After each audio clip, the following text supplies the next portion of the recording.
신약 성경 누가복음 17장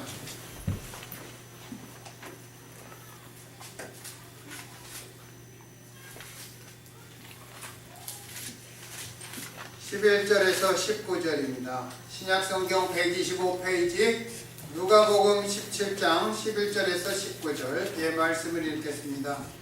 여호와께서 예루살렘으로 가실 때에 사마리아와 갈릴리 사이로 지나가시다가 한 촌에 들어가시니 문둥병자 10명이 예수를 만나 멀리 서서 소리를 높여 가로되 예수 선생님이여 우리를 긍휼히 여기소서 하거늘 보시고 가라사대 가서 제사장들에게 너희 몸을 보이라 하셨더니 저희가 가다가 깨끗함을 받은지라. 그 중에 하나가 자기의 나은 것을 보고 큰 소리로 하나님께 영광을 돌리며 돌아와 예수의 발 아래 엎드려 살해하니 저는 사마리아인이라. 예수께서 대답하여 가라사대 10사람이 다 깨끗함을 받지 아니하였느냐? 그 9은 어디 있느냐? 이 이방인 외에는 하나님께 영광을 돌리러 돌아온 자가 없느냐 하시고 그에게 이르시되 일어나 가라. 내 믿음이 너를 구원하였느니라 하시더라. 아멘.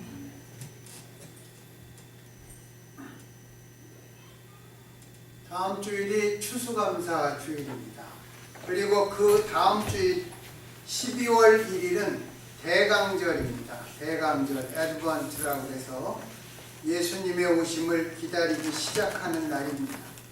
교회 달력 처치 칼렌다는 예수님의 생애의 행적을 1년을 주기로 기념하기 위해서 만들어진 교회의 달력인데 그 교회 달력의 시작은 대강절부터 되는 것입니다. 그래서 교회 달력으로는 다음 주일이 교회력의 마지막 주일입니다. 한 해를 돌아보며 어떻게 살았나 싶습니다. 지금껏 여러 해를 매년 살아오면서도 단 한 번도 세월과 익숙했던 적은 없는 것 같습니다. 여러분은 어땠습니까?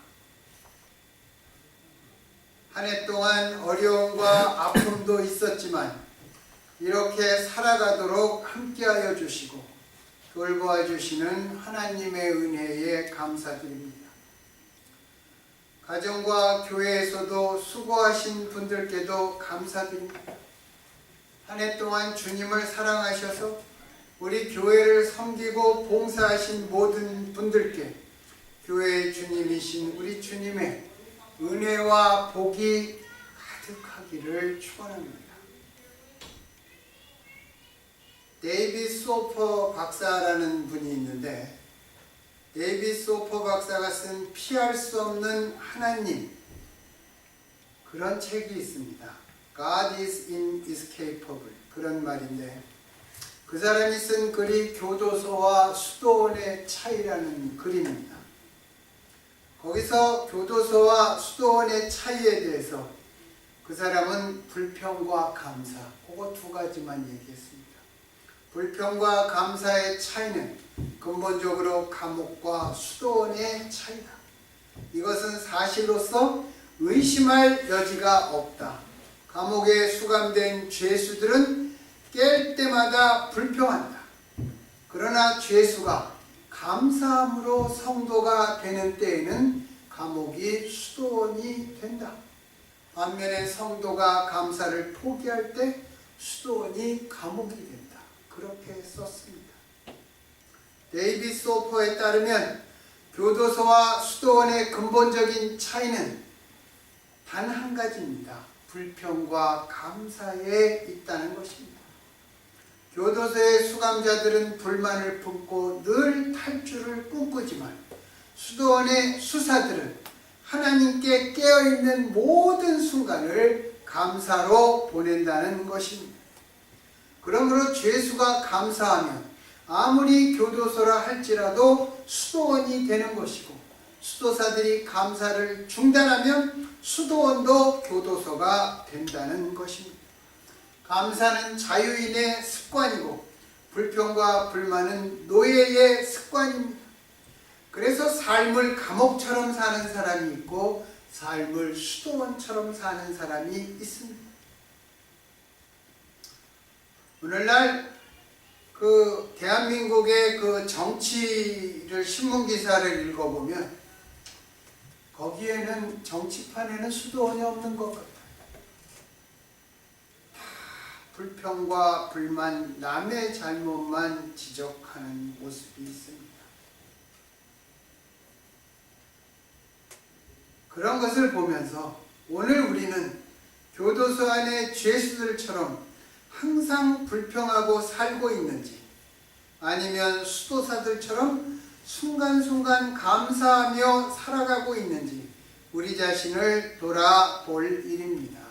정확하게 말하면 100% 불평하고 100% 감사하지는 못할 것입니다. 우리의 삶에는 감사가 있고 불평이 섞여 있습니다. 성경에서 말하는 단물에서 우리는 쓴 열매도 낼 때가 있는 그러한 모습으로 살아가는 것입니다. 그러면 우리의 삶 속에서 감사는 얼마만큼 하면서 살아가는지 그런 것을 생각해 봐야 돼요. 감사가 있고 불평이 있는 반면에 또 동시에 하나님 앞에 무관심한 그러한 때도 많습니다. 오늘 본문 말씀을 통해서 주께서 기뻐하시는 감사가 어떤 것인지 생각해보고 하나님께서 기뻐하시는 감사의 모습으로 살아가는 우리 모두가 되었으면 좋겠습니다. 오늘 본문 말씀인 누가복음 17장 11절에서 19절은 누가복음에만 유일하게 나오는 말씀입니다. 예수님께서 예루살렘에 올라가시기 위해 갈릴리를 떠나 사마리아에 가까이 가셨을 때 어떤 마을로 들어가셨습니다. 그 마을 어귀에 문둥병자들이 모여 살고 있던 굴이나 은신처가 있었던 모양입니다. 본문에 자세히 설명되어 있지는 않지만 흥미로운 것은 병이 없는 정상인이었을 때, 모두가 건강했을 때에는 서로 원수처럼 지내던 유대인과 사마리아 사람들이 문둥병으로 같은 처지가 되니까 함께 모여 살고 있었습니다. 고난과 고통은 이처럼 원수까지 친구로 만들어 주나 봅니다. 같은 병을 앓고 똑같이 사회로부터 추방되어 배척을 당하면서 살다 보니 원수에서 친구로, 동지로 변한 것입니다.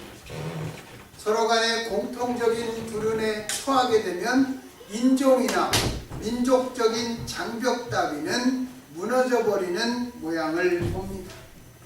문둥병이라는 공통된 비극 속에서 그들은 서로가 한결같이 우리는 같은 공경에 빠져있는 사람들이라는 그 동지의식만을 가지고 있을 뿐, 내가 유대인이고 너는 사마리아인이다, 그런 것은 하나도 중요한 것이 아니었습니다. 여러분, 이건 동물들도 마찬가지입니다. 홍수가 나서 오직 언덕 꼭대기만 물에 잠기지 않고 모든 동물이 그 언덕 꼭대기에 옹기종기 모여 앉았을 때는 맹수들도 그 자리에서는 사냥을 하지 않습니다. 물이 빠지고 모든 상태가 정상으로 돌아가는 그때 비로소 사냥을 하고 도망을 치는 것입니다. 병원에서도 암병동에 있는 사람들은 서로 간의 동지의식을 자연스럽게 갖습니다. 암병동에 암 걸린 사람들이 더 불쌍하게 생각하는 사람들이 누구냐면요, 이 뇌출혈이 돼갖고 자기 정신이 없는 사람. 어떤 사람들은 밤새 괴성을 지릅니다. 자기가 무엇을 하는지도 모르고 괴성을 지릅니다. 그러면 암 환자들은 그 사람들이 더 불쌍하다고. 자기들이 서로 암 걸렸을 때 자기들은 동지의식을 갖고, 그래, 그 수술은 어떻게 됐습니까? 이렇게 척 보면 압니다. 이 사람의 상황이 얼마나 중요한지. 병원에 가면 이렇게 꽂고 있는 것들이 있어요. 그게 많으면 많을수록 그 사람의 상황이 안 좋은 것입니다. 제가 나중에 딱 하나만 꽂았더니 거기 환자들이 모이는 휴게실에서 다른 환자들이 저를 보고 그랬어요. 저 아저씨 이제 다 낫네? 이게 많으면 많을수록. 근데 뇌출혈 환자들은 그게 안 돼요. 그러니까 굉장히 불쌍하게 여기는 것입니다. 그렇게 동지의식을 느끼다가도 병이 나야 내가 어떤 사람이고 나는 너보다 좀 잘난 사람이고 너는 못난 사람이라는 비교나 차이를 하게 되는 것입니다. 아마도 이 10명의 문둥병자들이 모두 병이 나오면 다시 서로 적대시하는 관계로 돌아갈 것입니다. 그래서 정말 병든 상태가 서로에게 좋은 것인지 아니면 건강하게 된 상태가 좋은 것인지 사실은 어느 것이 더 좋은지 판단하기가 쉽지가 않습니다. 육신을 중요시 여기면 나아야 되겠지만 또 서로 원수된 상태로 살아가는 모습을 생각할 때는 함께 동지의식을 갖는 게 더 나아 보이기도 합니다. 그런데 이 사람들이 예수님께서 자신들이 있는 그 마을로 들어오신다는 소문을 들었습니다. 그들은 이 저주받은 삶으로부터 벗어날 수 있는 유일한 길은 예수께만 있다고 생각했습니다. 그래서 예수님을 향해서 예수 선생님이여 우리를 불쌍히 여겨 주시옵소서 그렇게 정말 크게 외쳤습니다. 우리를 고쳐달라는 부르짖음이었습니다. 얼마나 간절했을까요? 이 부르짖음이. 당시에 문둥병, 이 사회에서 가장 저주받은 사람들이 걸리는 것입니다. 당시에 문둥병에 걸리면 사랑하는 가족을 떠나야 했습니다. 그리고 지금까지 내가 속했던 사회의 구성원의 자리, 그것을 박탈당하고 모든 마땅하고 당연한 권리를 할 수 없이 포기한 채 지금까지 가증스럽게 여기던 저주받았다고 생각한 무리들이 모여 살던 동굴 같은 곳으로 스스로 찾아 들어가야 합니다. 만약 정상인들이 사는 곳 근처에라도 얼씬거리면 돌팔매질을 당장에 당했던 것입니다. 그래서 먹을 음식도 가족이나 친구 중에 누군가가 동굴 입구에 놓고 가면 숨어서 보고 있다가 그들이 떠나기 뒤에 눈에 안 보이게 가서 집어다가 먹는 것입니다. 여러분 얼마나 서글픈 현실입니까? 어제까지 서로 여보 당신하고 아빠 엄마 하던 그러한 관계가 이제 서로 눈에 띄지 않고 내가 가족에 가까이 가면 잘못하면 전염될까봐 가족이 음식을 놓고 돌아간 다음에 살며시 가서 그 음식을 집어다가 먹는 것입니다. 여러분 문둥병의 치명적인 약점이 무엇입니까? 손가락이나 발가락이, 코가, 귀가 떨어져 나가도 아픔을 느끼지 못하는 것이 문둥병의 가장 큰 고통인 것입니다. 여수의 양훈의 손영원 목사님, 이 문둥병에 걸려서 무릎 아래를 자르는 환자, 감각이 없으니까 이게 아픈지 그런지 몰라요. 그런데 무릎 아래가 없으니까 이 사람이 그럽니다. 목사님, 나 이 무릎 아래가 정말 가려워 죽겠습니다. 긁어주세요. 그러면 손양원 목사님이 밤새 그 환자의 무릎 아래, 없는 무릎 아래를 긁어주는 그러한 신용을 하면서 환자를 섬겼다고 하는 것입니다. 그런 훌륭한 목사님, 우리가 그런 훌륭한 목사님 가지고 있는 것입니다. 현대사회의 가장 큰 문제점이 무엇입니까? 죄를 지어도 양심의 가책을 느끼지 못하고 겉으로 다른 소리 핑계만 해대는 것입니다. 여러분, 이게 바로 죄의 그러한 가장 커다란 문제점입니다. 이러한 문둥병자들의 외침에 예수님의 반응이 굉장히 뜻밖입니다. 아무 말씀 안 하고 가서 제사장들에게 너희 몸을 보여라 이렇게 하십니다. 이것은 생각해보면 굉장히 당혹스러운 말씀입니다. 먼저 고쳐주고 나서 가라고 하면 좋아서 신이 나서 가겠지만 치료도 해주지 않고 제사장에게 가라고 하십니다.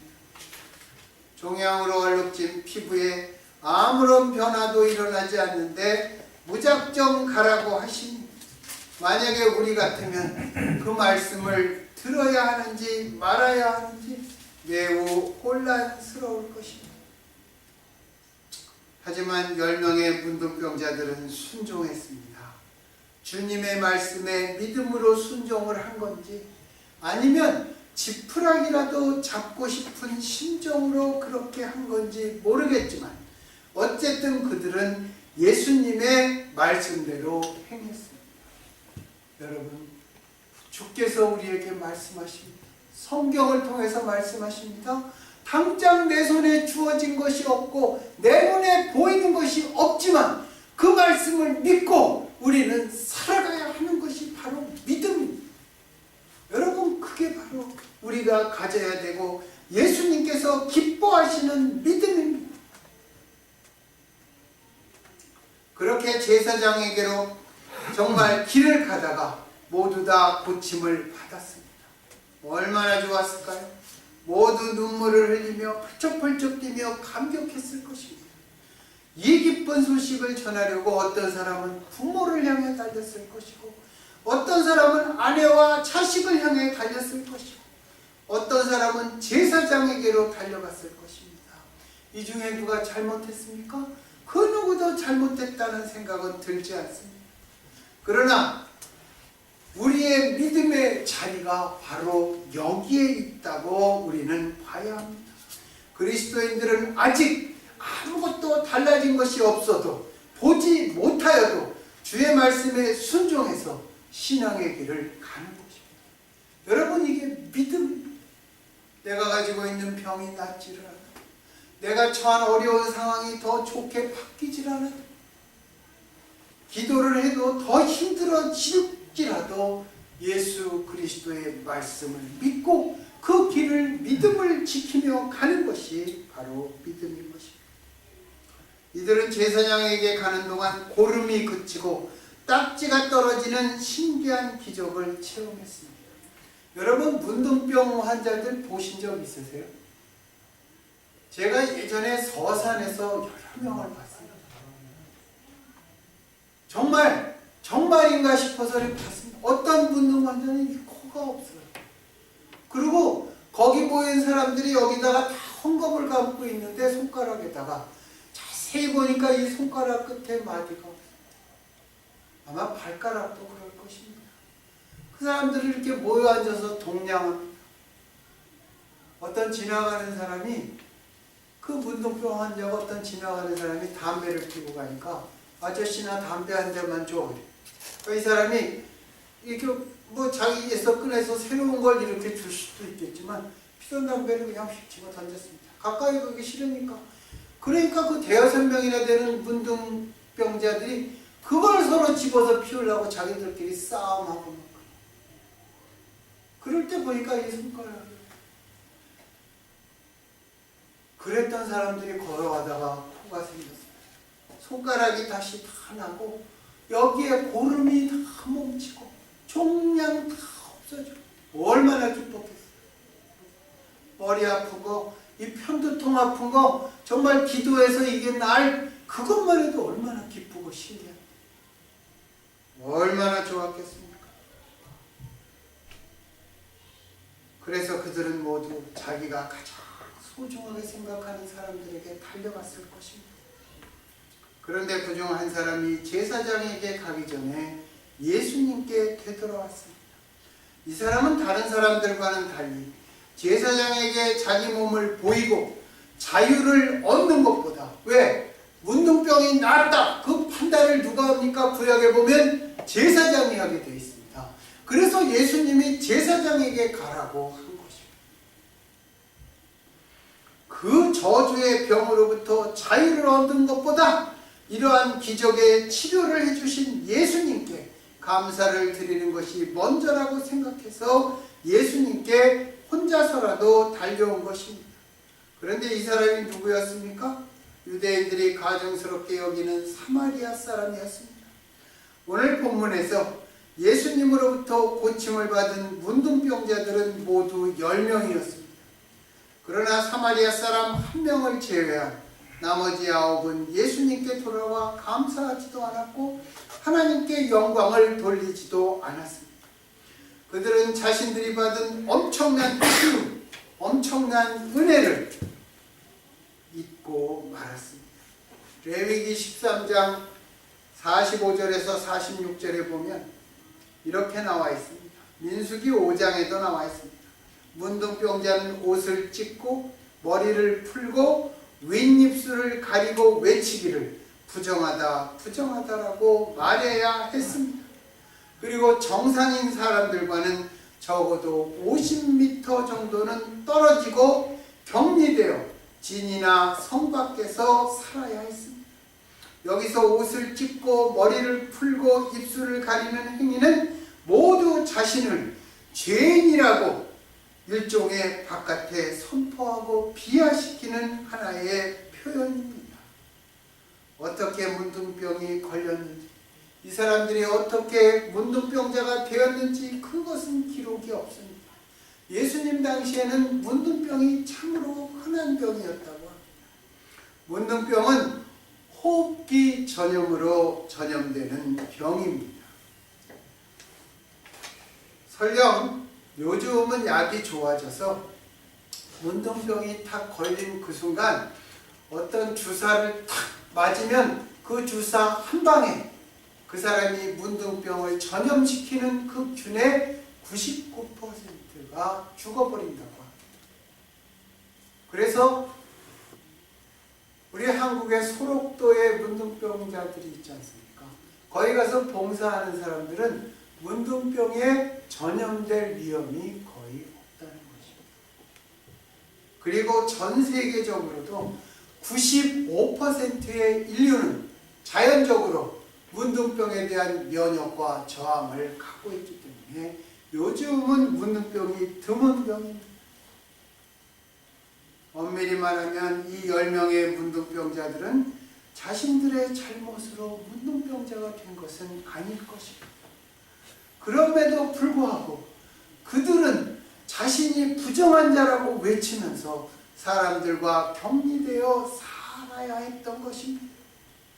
그 의미는 거룩한 선민인 유대인들과 자신은 동등하게 상대할 수 없는 버려지고 저주받은 자라는 것을 보여주는 것입니다. 예수님께서 이 사람들이 얼마나 불쌍해 보이셨겠습니까? 그래서 그들을 불쌍히 여기시고 치유의 은혜를 베풀어 주신 것입니다. 그런데 그들 가운데 그 은혜를 기억하고 돌아와서 하나님께 영광을 돌린 자는 유대인들이 경멸하던 사마리아 사람 하나뿐이었고 소위 선민이라고 스스로 불렀던 유대인은 단 한 명도 없었습니다. 우리가 기억해야 할 것은 참된 감사는 은혜를 기억하는 데서부터 시작된다는 것입니다.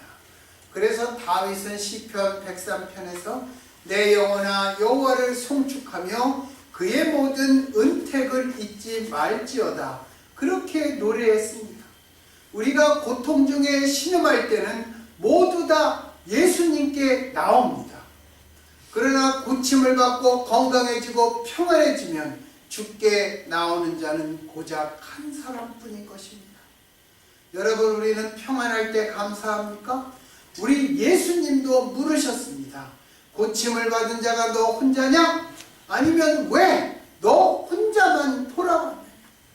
은혜를 기억하지 못하는 자들에게 은혜를 베푸셨던 예수님의 이 질문에는 정말 공생애의 외로움과 허망함이 담겨있는 말씀입니다.